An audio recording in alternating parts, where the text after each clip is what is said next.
Hi everybody, and welcome back to the channel. Today's video I wanted to talk to you about a question I get all the time, and that is, what herb school should I go to? So let's have a chat, and hopefully I can guide you with this ever-pressing question. So herbal medicine has become incredibly popular over the last, I'd say, decade, and there's a lot more people who are wanting to study the science and art that is herbal medicine. Now, I know I promised you some guidance in this particular subject, and I do hope that some of my suggestions and questions will get you thinking about this field and what you would like to do with it and how you would like to practice as a practitioner. So the first question I have for you is, what are your plans with your education? Often people just want me to guide them towards a school, and there are so many out there that you really have to narrow down your choices. So one of the very first questions I ask people is, what are your plans after you study herbal medicine? Do you plan on opening a clinic and treating clients? Do you plan on making body care products and selling them? Do you plan on doing a little bit of both? Do you plan on only treating your family?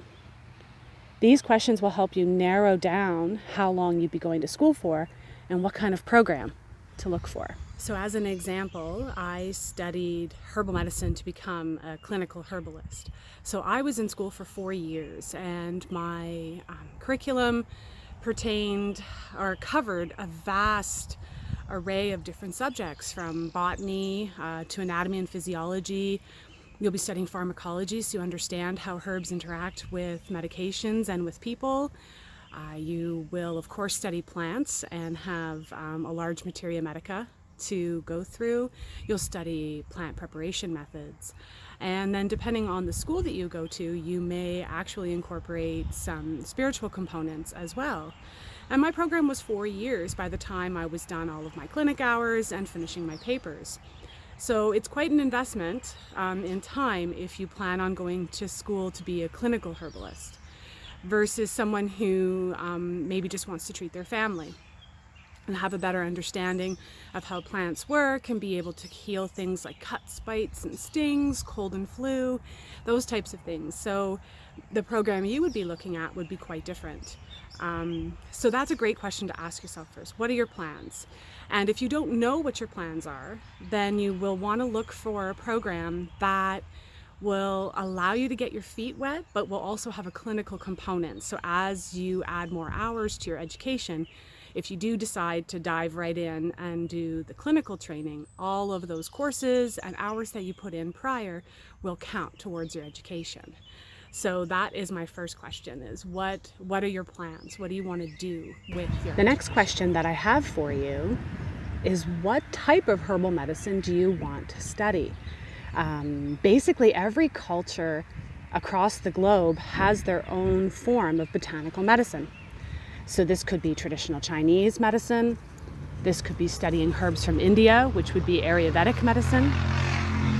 Perhaps you want to study Western herbalism and herbs that grow in North America. So that is another important question for you to ask yourself, is what kind of herbal medicine do I plan on practicing? Because that's going to vastly impact what school you plan on going to. So I study traditional Western herbs, so meaning that I do honor the teachings of the land that I live on, which is, of course, I'm from Canada, so my land is not my own. It's Anishinaabe land, so my education honored the traditional teachings of this land. And the Western herbalism means I use plants that grow here, which would be very different if you were studying traditional Chinese medicine. So that's the next question you want to ask yourself, is what form of herbal medicine do you hope to practice? So once you've narrowed down the tradition of herbal medicine that you wish to learn, there may be some variances in that as well. And that's when you really are going to have to do your homework and do some of your own work in researching schools and finding out if your school is very scientific based. And perhaps that is a really big appeal for you, that you are interested in chemical constituents, breaking plants down into their smallest parts, really looking at it from a scientific point of view. Another option, and sometimes schools will incorporate spirituality and more traditional teachings into their curriculum, and that if that is something that you're looking for, that's going to greatly impact what school you're looking at as well. So lots to think about. The next question I have for you is, are you going to be studying online or in person, or a combination of both? Not all of us learn the same way. Some of us love online learning.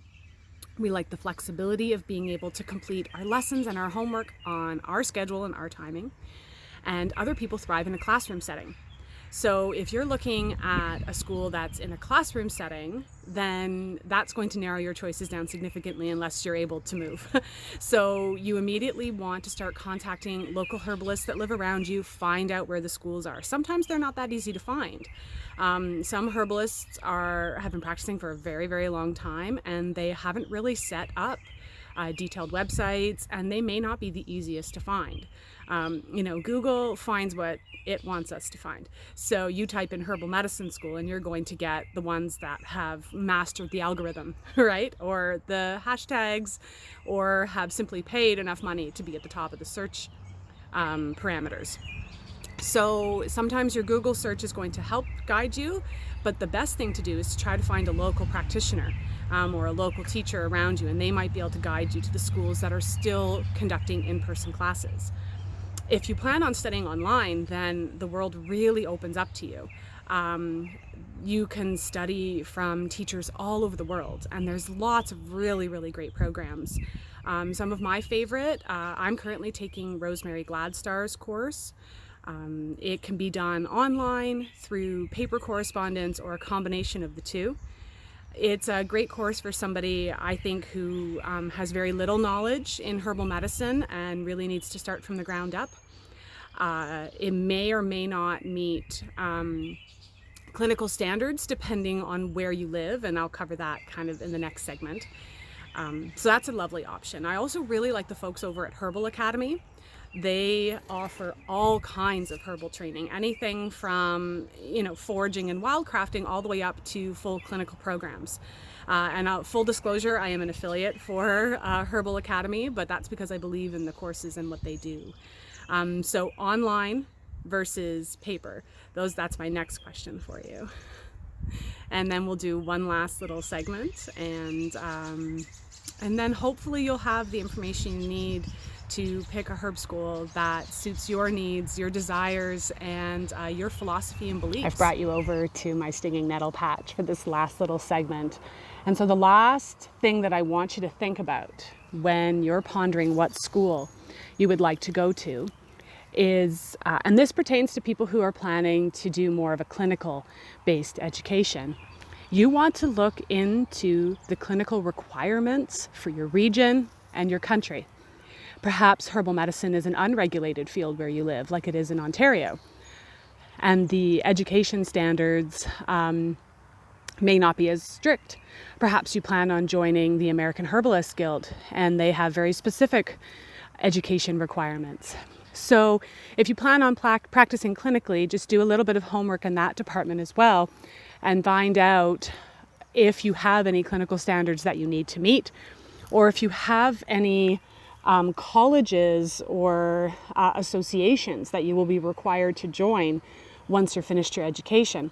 And that could greatly determine what you need for your curriculum. Chances are you'll have a certain number of hours that are required for, say, botany or pharmacology. You will have a certain number of clinical hours that you'll have to complete. So look into the standards for your area, and that will absolutely help you determine which schools will fit the bill. And often herbal associations and colleges will have a list of schools that they consider acceptable. Now, that being said, don't let that be your only search parameter. They will often also have a list of hours. You need this many hours of materia medica, this many hours of clinic. So as long as you find a program that satisfies those requirements, you're good to go. So I hope that provides you with just a few guidelines to start your search.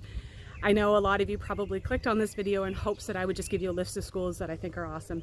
And there's so many. I mean, Sajapatpam, Rosemary Gladstar, Rosalie de la Forêt, the folks over at Learning Herbs, my teacher Michael Vertoli, Marianne Beacon, she practices out of Peterborough, Ontario, as I mentioned, Herbal Academy.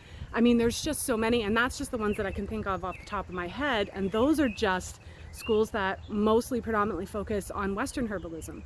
So as much as I would love to be able to just give you a school and say, go to this one, I don't think that that's really the right way to go about things. I think that part of your journey is doing your research, is doing your work, is discovering what type of herbal medicine I want to incorporate. It's experimenting, it's going on local herb walks in your area and meeting local herbalists like me. If you're from my area, I teach classes and workshops, and while they may not give you the clinical requirements you need, they may be just enough for you to discover that next path for you. So much of your herbal education kind of falls on you to, to do your research, do your work, ask your questions, get in contact with former students from schools that you're interested in, and really, really dig and really get your feet wet, and enjoy the process of trying to discover where you're going to go to school next. It's a big decision, and I shouldn't be the one to make it for you. When you decided if you went to post-secondary school after high school, it was your choice what university or college you went to. It wasn't anyone else's, and this is the exact same. The best advice I can give is to ask lots of questions. Contact former students. That's one of the best ways to get information about a school once you've kind of narrowed down your choices. And have fun. Don't be afraid if you're just beginning. Don't be afraid to explore lots of different things. Maybe attend a few different weekend workshops on multiple different subjects to help you narrow down your choices. So I hope you found this video informative. Thank you so very much for watching. I really appreciate it. I hope to do a lot more YouTube videos in the future.